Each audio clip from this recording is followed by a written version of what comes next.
I was raised in housing. I don't think you were. You're watching Basement Politics with my dad, Freddie Vasquez.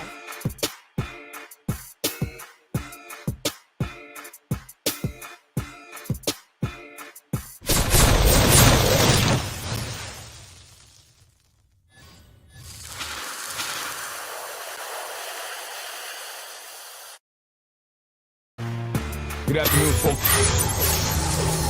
Unfiltered. I just want to clear some things up.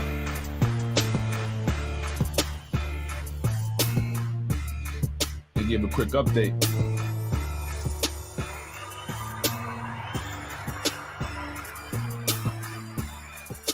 Good afternoon, folks. I'm Freddie Vasquez. This is Basement Politics Unfiltered. Hope everyone's having a good Friday. It's a beautiful day. It's very hot out. And I wanted to just come on really quick to just clarify some things and clear some things up. I think I was misquoted in yesterday's podcast. Some people said that I had said some things that I did not say. And I just want to reiterate what it was that I did say.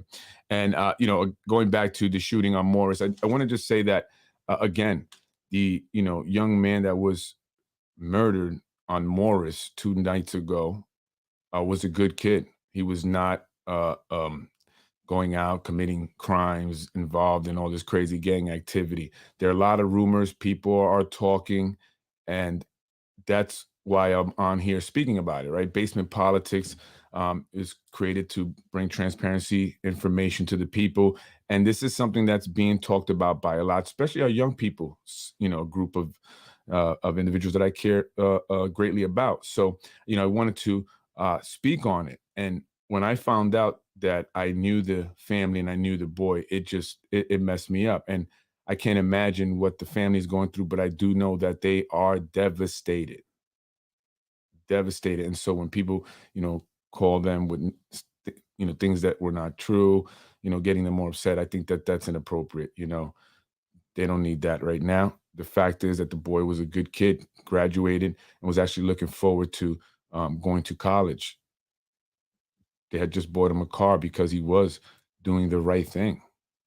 He had mom and dad in the home. They cared. They went to work. He had siblings.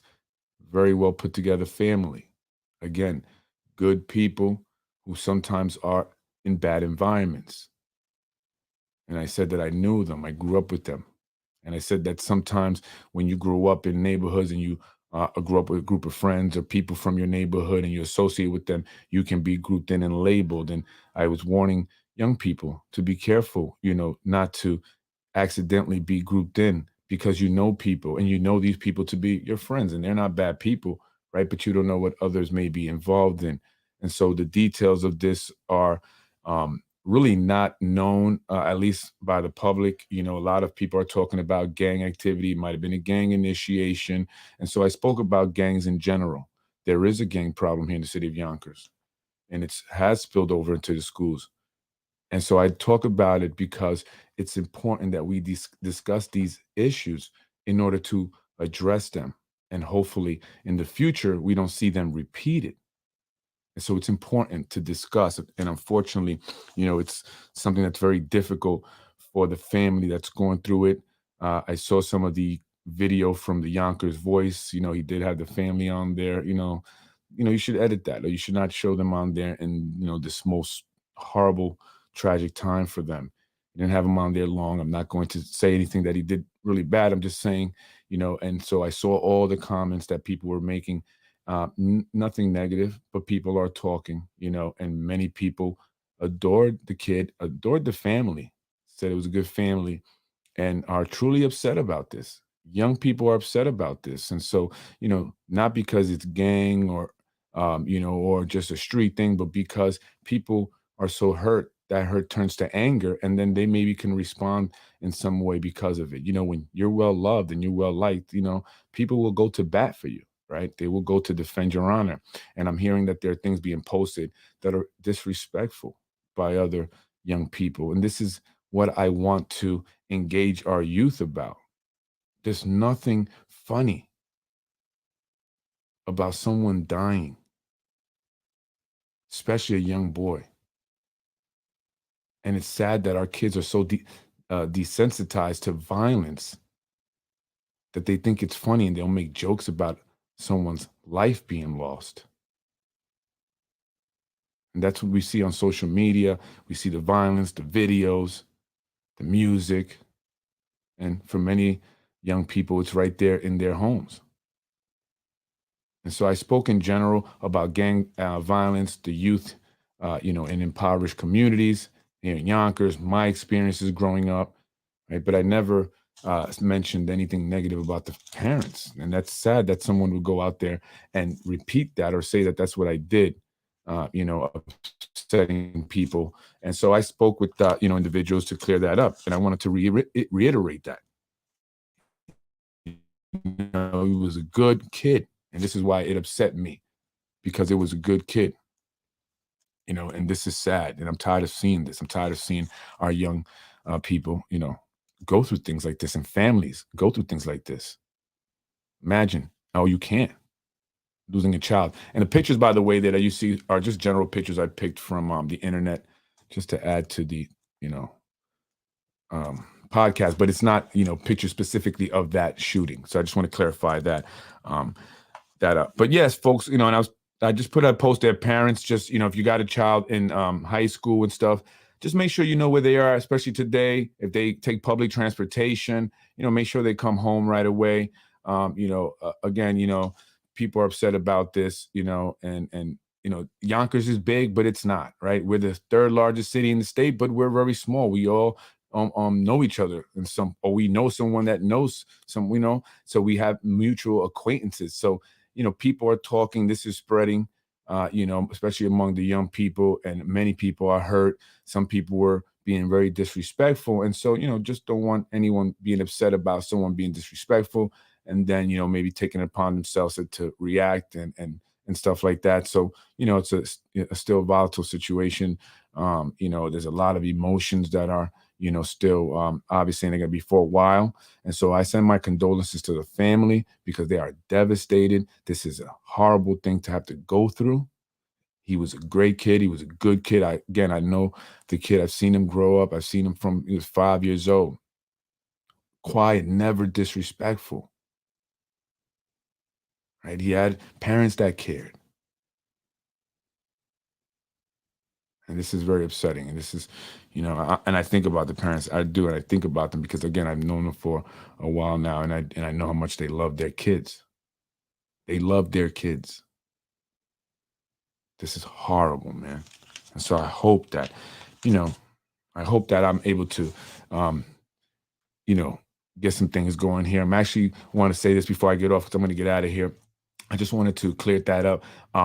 We're going to be opening this summer our center on the weekends to create a teen center. So we're going to create a youth teen center, right? And this makes me emotional. And if you see me getting, a little emotional, I apologize. And, and it's very real. It's very emotional to me because I was one of those kids. I was, right? And I know what many of them experience. So, I want to be able to provide we want to be able to provide a place for the young people here in the city of Yonkers to go to on the weekends. And so we will be doing workshops with them.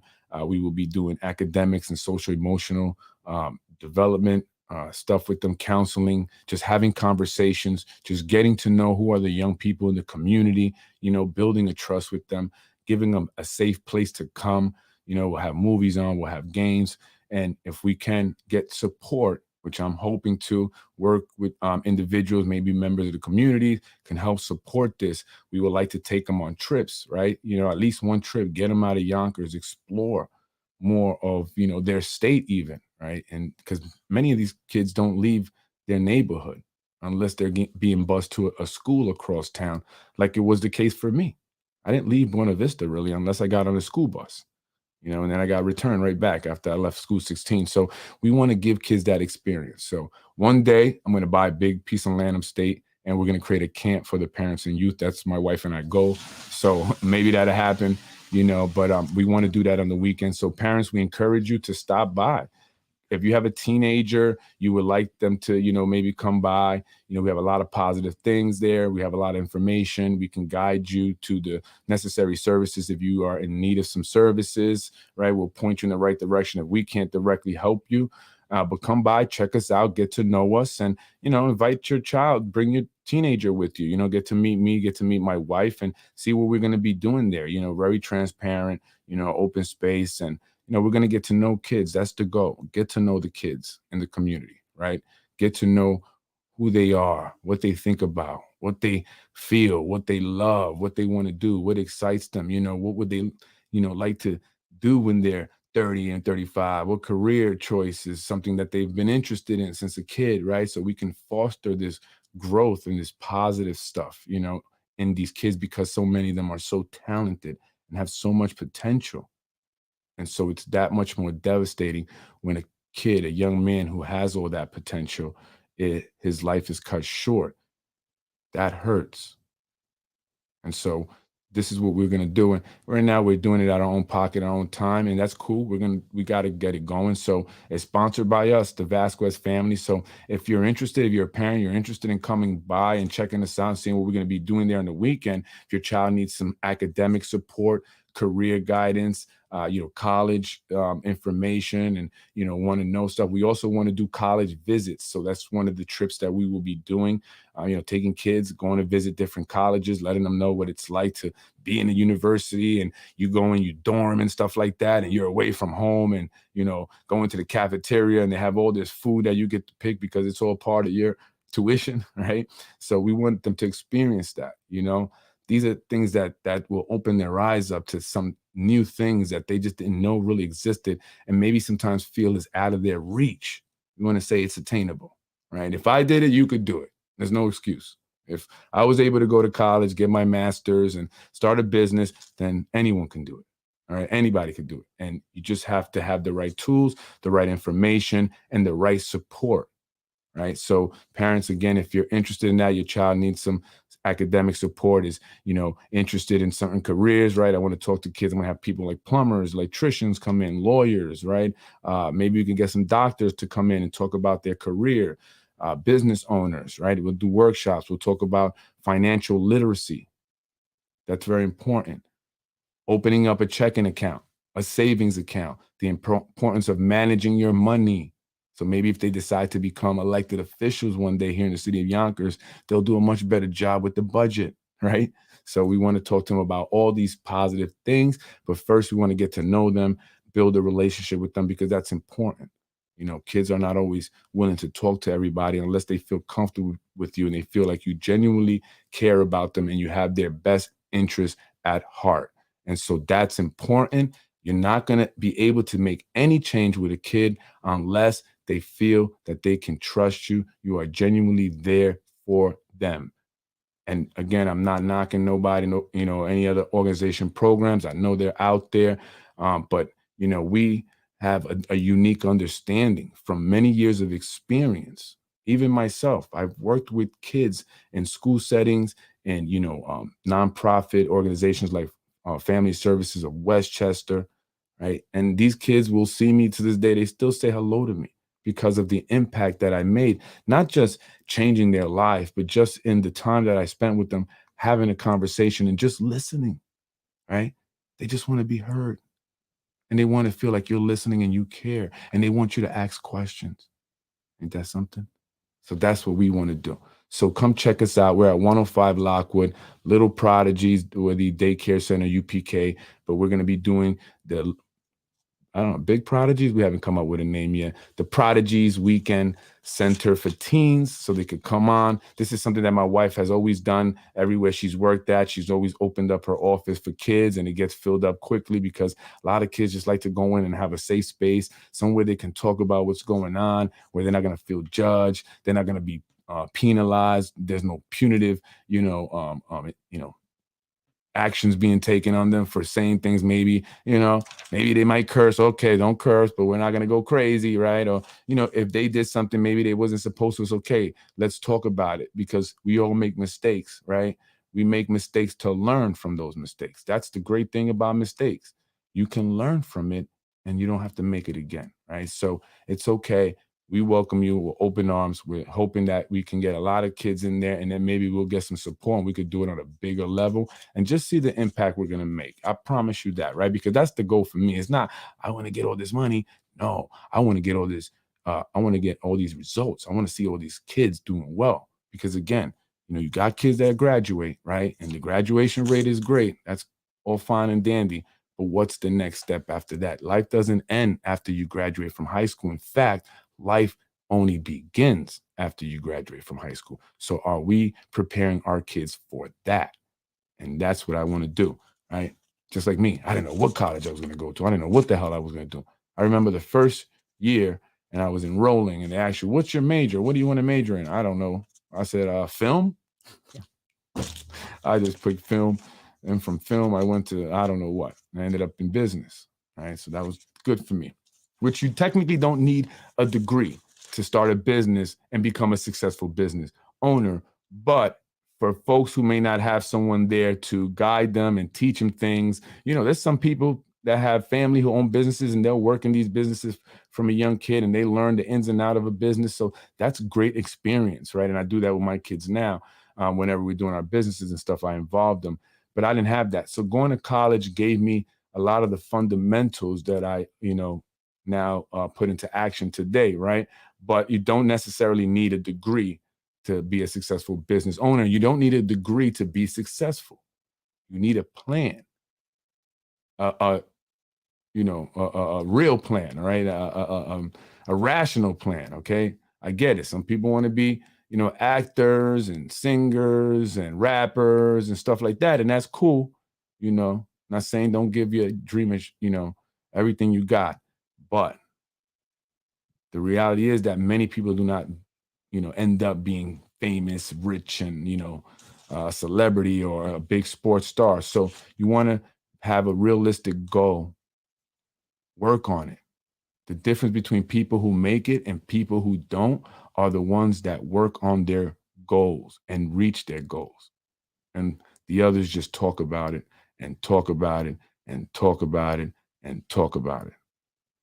And the only thing that they ever accomplish is the talking about it part, right? So, and you must have passion. Passion equals success. Why do we love our kids so much? Because we passionately love them. So we have to passionately love what it is that we are doing so that we can do it at the highest level, the best, and be successful. I'm Freddie Vasquez, Basement Politics. Tune in for that. Look out for that stuff because I would love to have a lot of kids come in there and really create something dope. And, and I'm going to show you guys, I'm going to put it out there, right? We don't want to be low key. We don't want to, do it in the shadows. No, we want the city to see exactly what we're doing. We want you guys to see the success that we're going to have because I believe it, right? I want you to see what amazing things we can accomplish there when you truly have your heart in it. This is your passion and you're not doing it for financial gain. You're doing it because this is what you are passionate about. And why am I passionate about it? Because I was one of those kids. I went through it. I didn't know what I was going to do with my life. I just know I didn't want to be a failure. I didn't want to just, continue the cycle of poverty.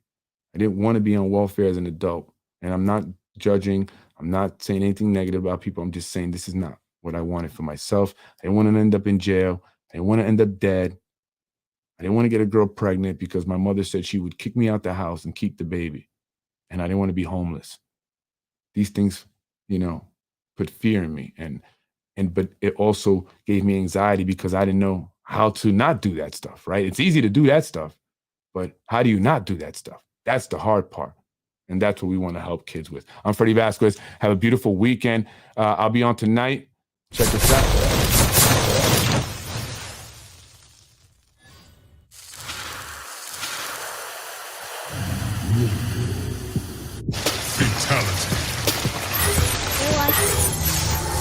My dad, Freddie Vasquez. You're watching Basement Politics with my dad, Freddie Vasquez.